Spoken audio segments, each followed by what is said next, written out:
2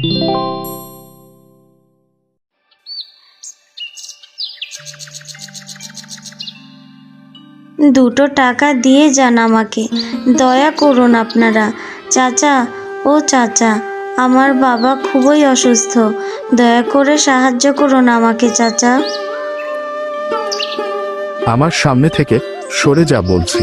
পথে ঘাটে বড্ড ভিখারি বেড়েছে, ঘর থেকে বেরোনো যায় না, যেখানে সেখানে হাত পেতে বসে কাজকর্ম করে খেতে পারিস না।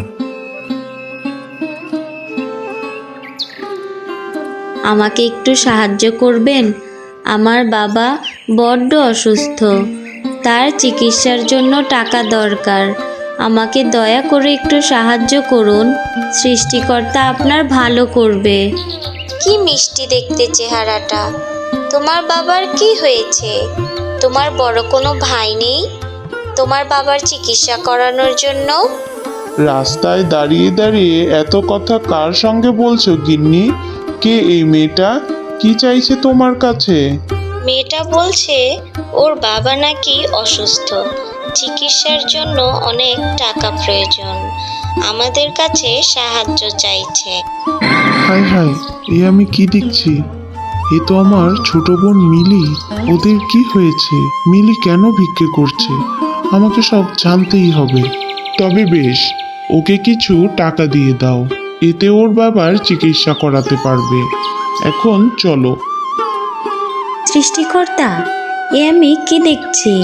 এ তো আমার বড় ভাই, কি করে আমাদেরকে ভুলে সে এতটা সুখী হতে পারলো? আমি যেন নিজের চোখকে বিশ্বাস করতে পারছি না। আপনাদের টাকা আপনারা নিয়ে যান, আমি কোনো বড় লোকের টাকা দিয়ে আমার বাবার চিকিৎসা করাতে চাই না। যে সন্তান সুখের সময় তার মা বাবাকে ভুলে যায়, এমন কারো টাকা দিয়ে আমার বাবার চিকিৎসা করাতে চাই না। এ তুমি কি বলছো? তুমিই তো বলছিলে তোমার বাবার চিকিৎসার জন্য টাকা প্রয়োজন। আমার স্বামী তোমাকে সাহায্য করতে চাইছে, তুমি কেন টাকা নিবে না আমাকে বলো তো? দয়া করে তুমি এখান থেকে চলো তো। ও যেহেতু টাকা নিতে চাইছে না, তাহলে চলো আমরা আমাদের কাজে চলে যাই।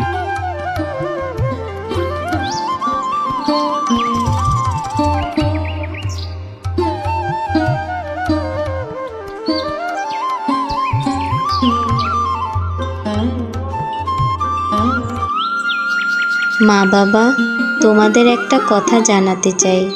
তোমরা কি জানো ভাইয়া গ্রামে এসেছে, তার সঙ্গে একজন ভদ্র মহিলাও রয়েছে। ভাইয়া বিয়ে করেছে। মা বাবা, আমাদের একটিবার জানানোর প্রয়োজনও মনে করলো না। মারে, আমার যত সম্পত্তি ছিল সবই তো তোর বড় ভাইয়ের পেছনে খরচ করেছি। ওর পড়াশোনার খরচ চালাতে গিয়ে আমি ভিখারি হয়েছি। ভেবেছিলাম ছেলে শহরে পড়াশোনা করে এই বুড়া মা বাবাকে দেখাশোনা করবে, কিন্তু পড়াশোনা করে বড় চাকরি পেয়ে বড়লোক হয়ে গরিব মা বাবাকে ভুলে গেছে।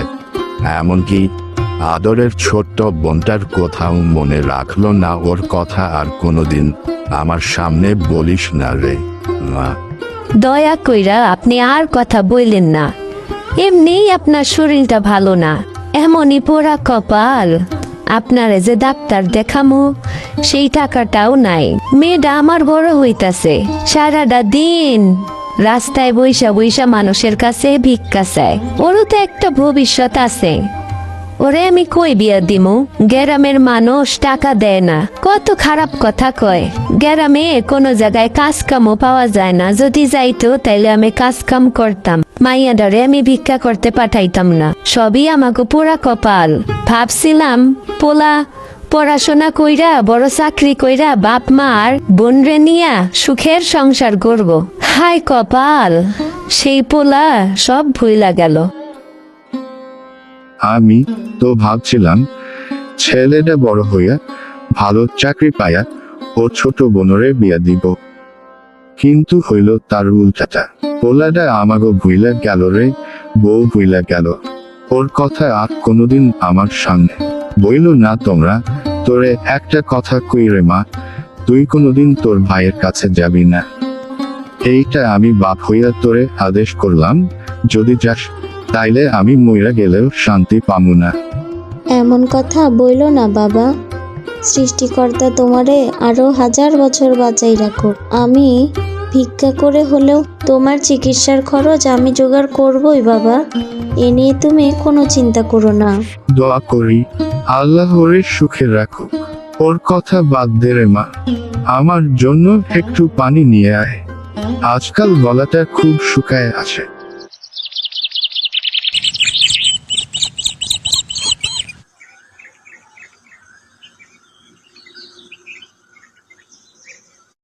না না, আমাকে সব জানতেই হবে। আমাকে জানতেই হবে নিপা কেন ভিক্ষা করছে। ও বলছিল বাবা অসুস্থ। বাবার তাহলে কি হলো? আমার মাথায় কোনো কিছুই কাজ করছে না। আমি কোনোভাবেই কোনো কাজে মন বসাতে পারছি না। আমাকে যে কোনোভাবে খোঁজ বের করতেই হবে। তবে যাই হয়ে যাক না কেন, কিছুতেই আমার শ্বশুরমশাই আর স্ত্রীকে বুঝতে দেয়া যাবে না আমার মা বাবা বেঁচে আছে। আর যেই মেয়েটা ভিক্ষে করছিল ও আসলে আমারই বোন। কিছুতেই তাদের কথা ওদের সামনে আনা যাবে না, কারণ আমি তো বিয়ের সময় বলেছিলাম আমার কেউ নেই, আমি অনাথ। এখন যদি আমার শ্বশুরমশাই জানতে পারে আমার পরিবার এত গরিব, তাহলে আমার স্ত্রীকে আমার কাছ থেকে নিয়ে যাবে। না না, এটা আমি কিছুতেই হতে দিতে পারি না। আমি আমার পরিবারের কথা কিছুতেই তাদের জানতে দেব না। আচ্ছা, তোমার কি হয়েছে আমাকে বলো তো। সেই যখন থেকে গ্রামে এসেছি তুমি কেমন যেন উদাসীন হয়ে আছো। কেন যেন মনে হচ্ছে গতকাল ওই মেয়েটাকে ভিক্ষে করতে যখন দেখলে তারপর থেকেই আরো বেশি অন্যমনস্ক হয়ে গেছো। কি হয়েছে আমাকে একটু খুলে বলো তো। ওহো গিন্নি, তুমি যে কি বলো না। আমি একটা শিক্ষিত মানুষ, ভালো চাকরি করি। তাছাড়া আমার কেউ নেই। ওই মেয়েটার সঙ্গে আমার কিভাবে কোনো সম্পর্ক থাকতে পারে? তোমাকে নিয়ে আর পারি না, অনেক বেলা হয়েছে। চলো খাবার খেয়ে নেই। তুমি শিক্ষিত, তবে কি জানো তোমার মনটা ভীষণ নিষ্ঠুর। অতটুকু একটা মেয়ে তার বাবার জন্য ভিক্ষে করছিল। কতটা অসহায় পরিস্থিতিতে পড়লে একটা মানুষ এমন করতে পারে তুমি কখনো চিন্তা করেছো? আমার তো মেয়েটার জন্য খুব মায়া লাগছে। যদি আমি ওকে একটু সাহায্য করতে পারতাম।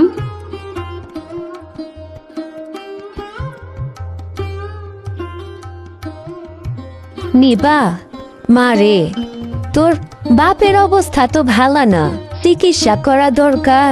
এত টাকা আমরা কই পামো? ডাক্তারের কাছে না নিলে তোর আব্বা যে ভালো হইতাছে না রে মা। মা, একটা কাজ করলে কেমন হয় বলো তো? যদি আমি ভাইয়ের কাছে যাই, গিয়ে বাবার অসুখের কথা বলে কিছু সাহায্য চাই, তাহলে কি মা ভাই আমাদের সাহায্য করবে না? মুখ ফিরিয়ে নিবে? বাবার জন্য কি ওর একটুও খারাপ লাগবে না বলো? এ হয় না রে মা, হয় না। আর তোর ভাই কখনোই তোর আব্বার লিগা টাকা দিব না। যদি তার মনে এতটুকু দয়া মায়া থাকতো, তাইলে পলায়া হইলেও বাপের এক নজর দেখতে আইতো। 1 মাস হইয়া গেল গ্রামে আইছে, আমাকে একবার খোঁজও নিল না। আর তোর ভাইয়ের কাছ থেকে সাহায্য নিয়া তোর বাপের চিকিৎসার জন্য টাকা আনলে তোর বাপ জীবনেও চিকিৎসা করাইব না। পোলা আমাগো বড় লোক হইয়া গেছে। যত যাই হোক মা, আমি তাও একবার ভাইয়ার কাছে যাইতে চাই। ভাইয়ার যদি একটু দয়া হয়, যদি বাবার চিকিৎসার জন্য সে কিছু টাকা দেয়, আমি কালকে একবার যাব মা।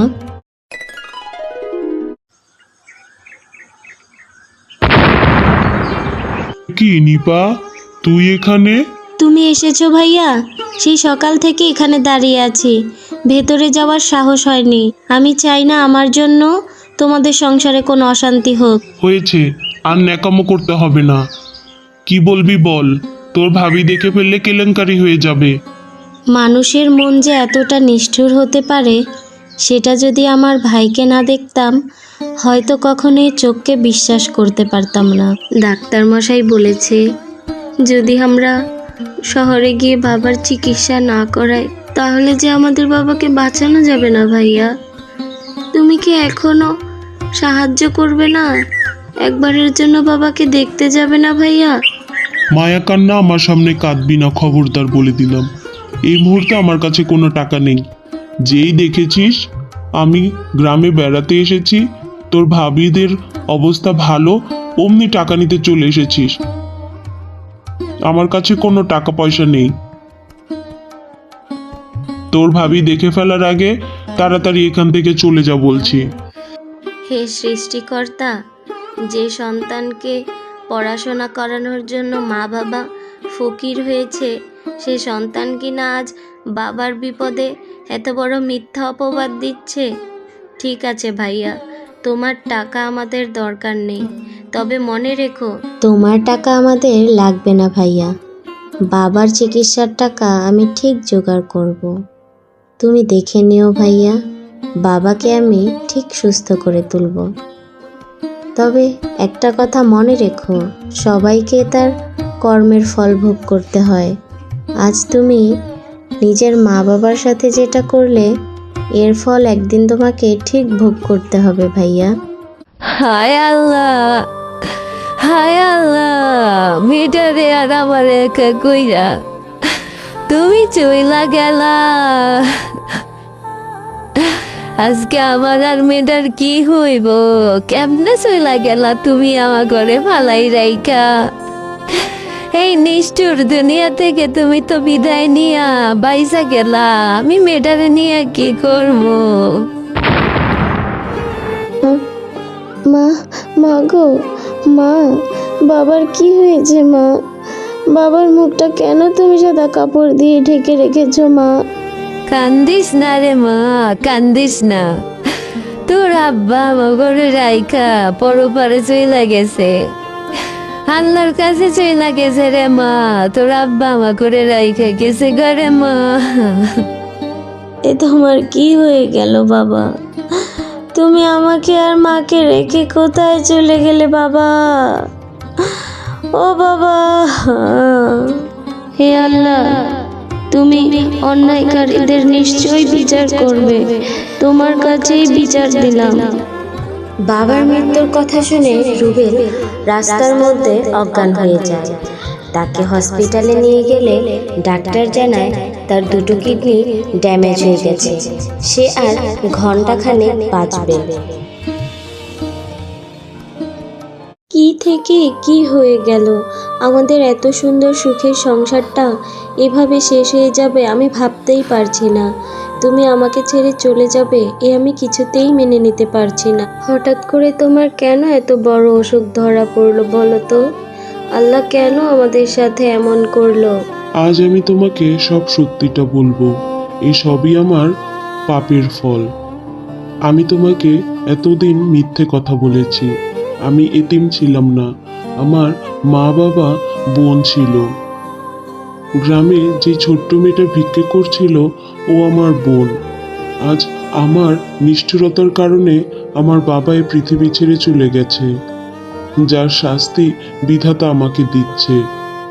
শুধু আমি তোমার কাছে একটাই আকুতি করব, আমার মৃত্যুর পর আমার সব সম্পত্তি আমার বোনের নামে লিখে দিও। তোমার কাছে আমার আর কিছুই চাওয়ার নেই। রুবেলের মৃত্যুর খবর শুনে তার মা আর ছোট বোন তাকে শেষবারের মতো দেখতে আসে।